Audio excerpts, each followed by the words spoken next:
like when I think about like analytically, one of the reasons why it's easy is that is the market. I think, when you look at defensive ends that get second contracts, for the most part, now we've had situations that, Frank Clark for one, so on and so forth. But for the most part,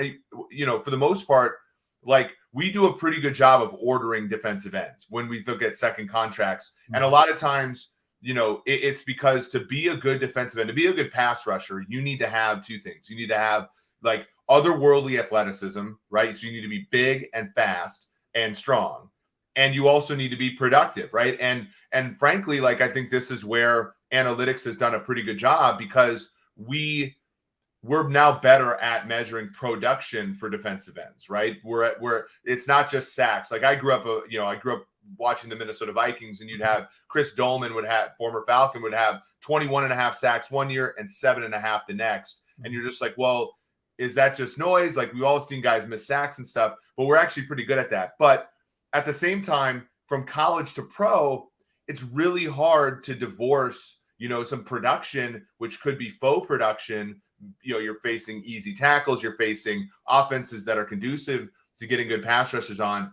And so when you're looking at a defensive end in the college ranks, let's say, what's the first thing you're looking at as far as traits? Let me just lead in by saying, think about this. Anyone out there who hasn't evaluated, always think about it when you're evaluating a player, snap to whistle. It's an interesting approach, because it allows you to keep consistency in every evaluation you may do. Let's just say in the position of DNs.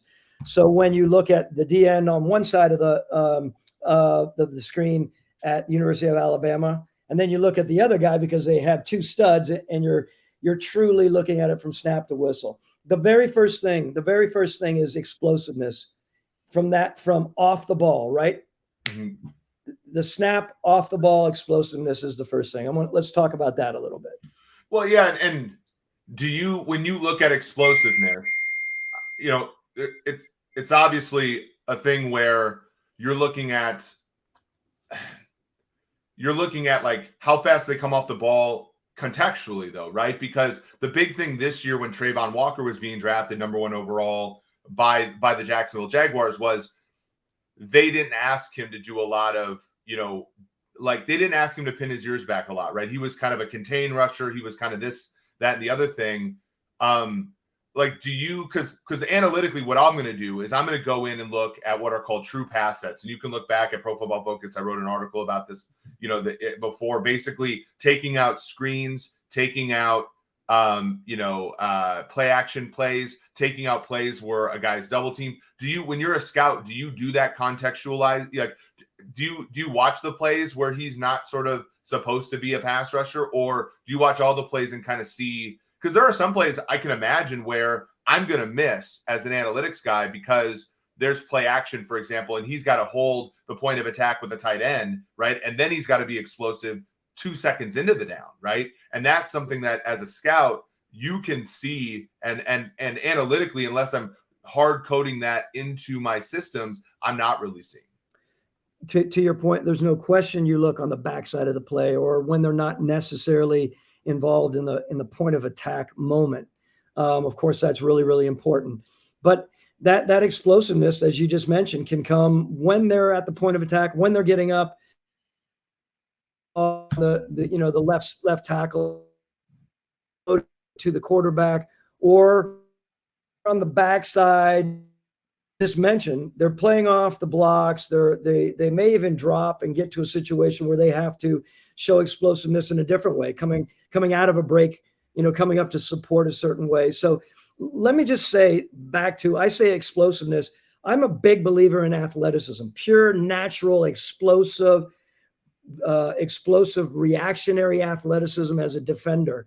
The ability to, again, stop, start, explode out of many, many different elements and many different situations where your body is sort of turned in an off way. To be able to be explosive in that area is really, really big. Now, there are DNs out there, pass rush guys, who are a little bit more methodical, right? They set things up a little bit, and they lull you to sleep a little bit, where you really have to dig in and see at the core what their athleticism, explosiveness is. And that sometimes is not always on the field. We want it to be on the field, Eric, right? Sometimes it has to do with really digging on the drills when we have them out on the practice field, when we're working them out, or when we're at the pro days, or when we're at the combine, and we can really truly determine their explosiveness. I love to come back to on the field stuff, of course, but you're very correct.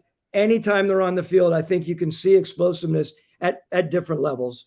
Yeah, and it's what's really interesting is, like, I think analytics has been able to measure this fairly well. Like, one of my friends, Justice Mosqueda, he sort of looked at, kind of, you look at broad jump, you look at vertical jump, you look at 40, and one of the cone drills, you can really, like, edge. One of the reasons I said edge is one of the easier positions to evaluate is, like, those things correlate with on-field production more than they do for most positions. But what's really interesting now, though, is that, and we don't quite have it here. I know some vendors, like telemetry and StatsBomb are collecting college tracking data. Like, one of the things we can do, which I think is gonna blend scouting with analytics so well, is, like, we can measure some of those things, right? We can look and say, in the first second of a play, how much ground does this guy cover? And what I found, and I published this paper at Sloan this spring, is, like, that number correlates really well with 40-yard dash, or correlates really well with 3-cone and broad jump. Like, you can measure explosiveness on the field, and you can even contextualize it to what you're saying, which is like whistle to whistle, right?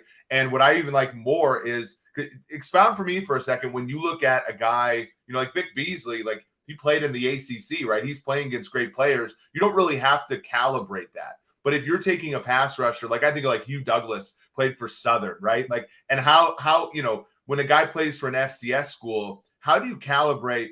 Well, you can calibrate that with tracking data maybe a little bit better than you can if you're just watching film, because, again, the game is a little slower, but it may be harder for our naked eye to detect. So that's one place where I think there's a lot of things that traditional scouting can detect that the analytics can't.